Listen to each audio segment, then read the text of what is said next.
بسم اللہ الرحمن الرحیم۔ آج کے اس بیان میں ہم آپ کو یہ بتائیں گے کہ امام ابو جعفر طحاوی رحمۃ اللہ علیہ اور ائمہ کتب ستہ یعنی امام بخاری، امام مسلم، امام نسائی، امام ابو داؤد، امام ترمذی اور امام ابن ماجہ رحمہم اللہ تعالی، ان کا ایک ہی دور ہے۔ اور ایک ہی دور میں جب اس وقت امام بخاری رحمۃ اللہ تعالیٰ علیہ اور دیگر ائمہ کرام، ائمہ ستہ جو ہیں کتب ستہ، وہ جس وقت اپنی خدمات سر انجام دے رہے تھے تو اسی وقت اسی دور میں ہی امام ابو جعفر طحاوی رحمۃ اللہ علیہ علم حدیث حاصل کر رہے تھے، علم فقہ حاصل کر رہے تھے، اور پھر اسی دور میں ہی امام ابو جعفر طحاوی رحمۃ اللہ علیہ اپنی کتابیں بھی لکھ رہے تھے۔ تو یہ ایک ہی دور ہے جو ائمہ کتب ستہ کا ہے اور امام ابو جعفر طحاوی رحمۃ اللہ علیہ کا ہے۔ اب اس کی تھوڑی سی تفصیل میں عرض کرتا ہوں کہ 194 ہجری میں امام بخاری رحمۃ اللہ علیہ کی ولادت ہوتی ہے، اور اس وقت سے ائمہ کتب ستہ کا دور شروع ہو جاتا ہے۔ اور 303 ہجری 303 ہجری میں امام نسائی رحمۃ اللہ علیہ کا وصال ہوتا ہے۔ تو اس وقت ائمہ کتب ستہ کا دور ختم ہو جاتا ہے، یعنی 194 سے 303 تک کا ائمہ کتب ستہ کا دور ہے۔ اب اس کی تھوڑی سی اور تفصیل میں جاتے ہیں۔ امام بخاری رحمۃ اللہ تعالیٰ علیہ 194 ہجری میں آپ کی ولادت ہوتی ہے اور 256 ہجری میں آپ کا وصال ہوتا ہے۔ امام مسلم رحمۃ اللہ علیہ 204 ہجری میں آپ کی ولادت ہوتی ہے اور 261 ہجری میں آپ کا وصال ہو جاتا ہے۔ اور امام ابو داؤد رحمۃ اللہ علیہ 202 ہجری میں آپ کی ولادت ہوتی ہے اور 275 میں آپ کا وصال ہوتا ہے۔ اور امام نسائی رحمۃ اللہ تعالیٰ علیہ 215 میں آپ کی ولادت ہے اور 217 اور 303 ہجری میں امام نسائی رحمۃ اللہ علیہ کا وصال ہے۔ اور امام اس کے بعد آ جاتا ہے امام ترمذی رحمۃ اللہ علیہ، وہ 200 ہجری میں آپ کی ولادت ہوتی ہے، اور یعنی 200 ہجری میں امام ترمذی رحمۃ اللہ تعالیٰ علیہ آپ کی ولادت ہوتی ہے اور 279 میں آپ کا وصال ہوتا ہے۔ اور امام ابن ماجہ 209 ہجری میں آپ کی ولادت ہوتی ہے اور 273 ہجری میں امام ابن ماجہ رحمۃ اللہ تعالیٰ علیہ کا وصال ہوتا ہے۔ تو یہ دور 194 سے سٹارٹ ہوتا ہے اور 303 پہ جا کر ختم ہوتا ہے، یعنی امام بخاری رحمۃ اللہ علیہ شروع ہوتا ہے اور امام نسائی رحمۃ اللہ علیہ کے وصال پہ ختم ہو جاتا ہے۔ اب امام ابو جعفر طحاوی رحمۃ اللہ علیہ کی ولادت اور وفات کیا ہے؟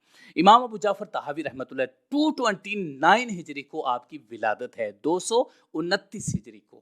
یہ بات ذہن میں رکھیے گا۔ امام ابن حجر عسقلانی لسان المیزان میں 239 ذکر کیے اور کچھ نے 238 ذکر کیے، لیکن میں نے کیوں کہا 229؟ اس لیے کہ امام سمعانی، حافظ سمعانی نے آپ کی جو ولادت ہے وہ 229 بتائی ہے، اور علامہ زاہد کوثری جو ہم سے کچھ عرصہ پہلے دور کے ہیں، انہوں نے اس کے بارے میں فرمایا کہ 229 آپ کی ولادت ہے، 229 ہجری آپ کی ولادت ہے، اور وَهُوَ الصحیح، یہی قول زیادہ صحیح ہے، یعنی 229 والے قول کو زیادہ صحیح انہوں نے قرار دیا۔ اور علامہ زاہد کو اس نے باقاعدہ طور پر الحاوی کے نام سے امام طحاوی رحمۃ اللہ علیہ کی سیرت پر کتاب بھی لکھی ہے، اور اس میں انہوں نے یہ فائنلائز کیا ہے کہ 229 ہجری امام طحاوی رحمۃ اللہ علیہ کی جو ولادت ہے وہی زیادہ صحیح قول، اور آپ کی جو وفات ہے امام طحاوی رحمۃ اللہ علیہ وہ 321 ہجری ہے، جو ائمہ کتب ستہ یعنی 303 امام نسائی کا جو وصال ہے اس کے 18 سال بعد بھی امام طحاوی رحمۃ اللہ علیہ باحیات رہے۔ اب تھوڑی سی اور میں ذرا ڈیٹیل میں جانا چاہتا ہوں تاکہ آپ کو بالکل صحیح طریقے سے اندازہ ہو جائے۔ جب امام بخاری رحمۃ اللہ علیہ کا وصال ہوتا ہے اس وقت امام طحاوی رحمۃ اللہ علیہ کی عمر مبارک 27 ایئر تھی، اور جب امام مسلم رحمۃ اللہ علیہ کا وصال ہوتا ہے تو اس وقت آپ کی عمر مبارک 32 ایئر تھی، اور پھر اس کے بعد جب امام ابو داؤد رحمۃ اللہ علیہ کے وصال ہوتا ہے تو 46 ایئر تھی۔ جب امام نسائی رحمۃ اللہ علیہ کا وصال ہوا تو اس وقت آپ کی عمر مبارک 74 ایئر یعنی 74 سال عمر مبارک تھی، اور جب امام ابن ماجہ کا وصال ہوا تو اس وقت آپ کی عمر مبارک 44 ایئر تھی۔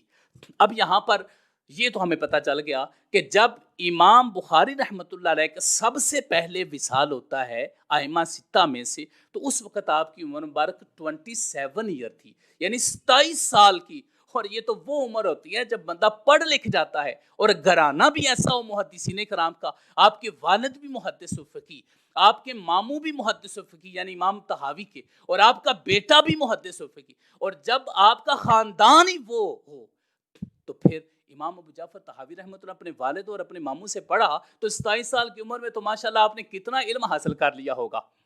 تو جس وقت آخری امام نسائی رحمۃ اللہ علیہ کا وصال ہوا تو اس وقت 74 ایئر ایج تھی امام طحاوی رحمۃ اللہ علیہ کی.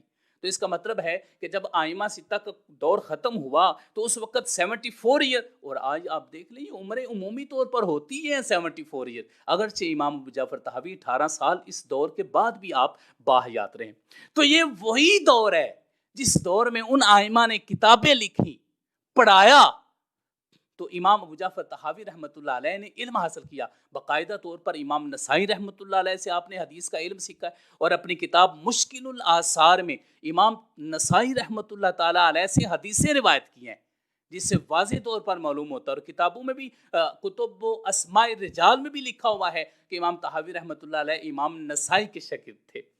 اب جب ہم یہ دیکھتے ہیں کہ امام طحاوی رحمۃ اللہ علیہ اسی دور میں تھے جو دور آئمہ کتب ستہ کا تھا، تو پھر ہمیں یہ بھی پتہ چلتا ہے کہ اس دور میں لکھی ہوئی کتابوں کو ہم کتنی اہمیت دیتے ہیں. بخاری، مسلم، ترمذی، نسائی، ابو داؤد، ابن ماجہ کتنی اہمیت دیتے ہیں. تو اسی طرح امام ابو جعفر طحاوی رحمۃ اللہ علیہ نے جو حدیث پر کتابیں لکھی ہیں ان کی بھی بڑی اہمیت ہے. اور یہ چونکہ عوام الناس اس کو کم جانتی ہیں، علماء جانتے ہیں، کیونکہ مدارس میں باقاعدہ طور پر آپ کی کتابیں پڑھائی جاتی ہیں. عقیدہ طحاویہ پڑھایا جاتا ہے آپ کی کتاب، اور اس کے علاوہ اہم کتاب آپ کی شرح و معانی الاثار پڑھائی جاتی ہے جو 4 جلدوں پر مشتمل ہے. امام طحاوی رحمۃ اللہ تعالیٰ علیہ کی کتاب، اور اتنی عظیم الشان کتاب ہے کہ آپ اس میں احادیث لے کے آتے ہیں اور پھر اسے استدلال کرتے ہیں، لوگوں کو مشکلات سے نکالتے ہیں. وہ بیک وقت حدیث کی کتاب اور استنباط کی کتاب ہے، فقہ کی کتاب ہے جو امام ابو جعفر طحاوی رحمۃ اللہ تعالیٰ علیہ نے لکھی ہے. اور اس کے علاوہ مشکل الاثار کتاب جو بہت کم لوگوں نے لکھی ہے. امام طحاوی نے اختلاف الحدیث اور ابن قتیبہ نے تاویل و مختلف الحدیث لکھی، اور یہ بھی وہی مشکل الاثار کتاب. اصل مشکل الاثار کیا ہوتا ہے؟ مشکل الاثار یہی کتاب ہے کہ 2 حدیثیں تھیں، آپ کو سمجھ نہیں آ رہی کہ میں اس پر عمل کروں یا اس پر عمل کروں، تو ان نے بتایا ہے کہ آپ نے کس پر عمل کرنا ہے. اس حوالے سے انشاءاللہ ہم ڈیٹیلڈ ان کے الگ الگ کتابوں پر بھی ہمارے بیان موجود ہوں گے.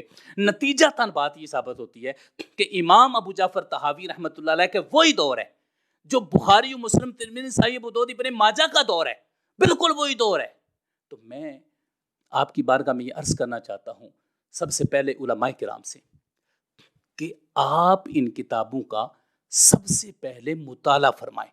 جو مطالعہ فرماتے ہیں وہ تو الحمدللہ رب العالمین دل و جان حاضر ہے ان کے لیے، اور جو مطالعہ نہیں فرماتے ان سے عرض ہے کہ آپ ضرور مطالعہ فرمائیں. امام ذہبی رحمۃ اللہ علیہ نے فرمایا جس نے امام ابو جعفر طحاوی کی کتابیں پڑھ لیں اس نے علم کے خزانے حاصل کر لیے اور علم کے اصل مقام تک پہنچ گیا اور اس کے معرف اور وسعت کو پہچان گیا. تو اس کا مطلب یہ ہے کہ جس شخص نے ان کی کتابوں کا مطالعہ نہیں کیا اس پر علمی معارف اس طرح سے نہیں کھلتے.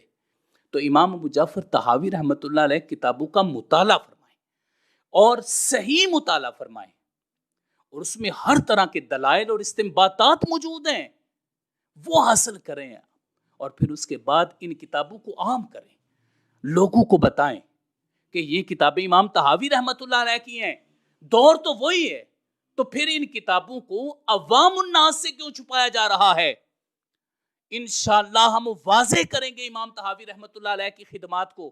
اور میں یونیورسٹی اور کالجز کے طلباء کو میں یہ واضح طور پر یہ پیغام دینا چاہتا ہوں کہ یہ کتابیں آپ سے چھپائی گئی ہیں، شرح معانی الاثار آپ سے چھپائی گئی ہیں، مشکل الاثار آپ سے چھپائی گئی ہیں. اب تو اردو ترجمے بھی آ چکے ہیں ان کتابوں کے، آپ مطالعہ کریں، شرح معانی الاثار کا ترجمہ آ چکا ہے، آپ کتاب پڑھیں. نوجوانوں میں آپ کو بتا رہا ہوں، یقین جانیں اگر آپ ان کتابوں کا مطالعہ کریں گے تو آپ کو سارے دلائل مل جائیں گے. آپ کو باقی کتابوں کا مطالعہ کم ہی کرنا پڑے گا. ہر قسم کے دلائل، ہمارے تمام تر جو مسائل ہیں فقہی، ان کے دلائل، عقیدے کے دلائل، فقہ کے دلائل، سارا کچھ ان کتابوں میں موجود ہے. اور پھر انہوں نے جو مخالفین ہیں ان کی احادیث کو بھی ذکر کیا، پھر وہ ان احادیث کے مقابلے میں جو تھے، جو اہل الالحاد تھے ان کے مقابلے میں جو احادیث صحیحہ تھی وہ ذکر کی، ناسخ و منسوخ ذکر کیے، بڑے ہی شاندار طریقے سے امام طحاوی رحمۃ اللہ نے دلائل ذکر کیے ہیں. میں آپ کو یہ کہوں گا آپ ان کتابوں کا مطالعہ ابھی سے شروع کریں، بالکل تاخیر نہ کریں، فوری طور پر ان کتابوں کا مطالعہ شروع کریں. پھر یقین مانیں کہ جب آپ کتابوں کا مطالعہ کریں گے نا تو ہم جیسے گناہگاروں کو آپ دعائیں دیں گے کہ ایک شخص نے ہمیں ایسی کتابوں کا تعارف کروا دیا ہے کہ جس کو تو ہم نے پہلے پڑھا ہی نہیں، اور اگر پڑھا ہے تو اس نظر سے نہیں پڑھا کہ جس نظر سے اللہ تعالیٰ نے ان کتابوں کو ایک مقام عطا فرمایا تھا اور امام ابو جعفر طحاوی نے اس پر محنت کی تھی. تو آئیں کتب ستہ کے دور کی کتابوں کا مطالعہ کرتے ہیں، اسی دور کی کتابوں کو پڑھتے ہیں تاکہ ہمیں پتہ چلے کہ ان کے علاوہ جو لوگ موجود تھے انہوں نے کیسی کیسی محنت کی ہے. اللہ رب العزت امام ابو جعفر طحاوی رحمۃ اللہ علیہ کے بہت درجات بلند فرمائے اور ہمیں ایسی کتابوں کا مطالعہ کرنے کی توفیق عطا فرمائے. آمین یا رب العالمین. وصلی اللہ علی حبیبی سیدنا محمد و آلہ و اصحابہ اجمعین برحمتک.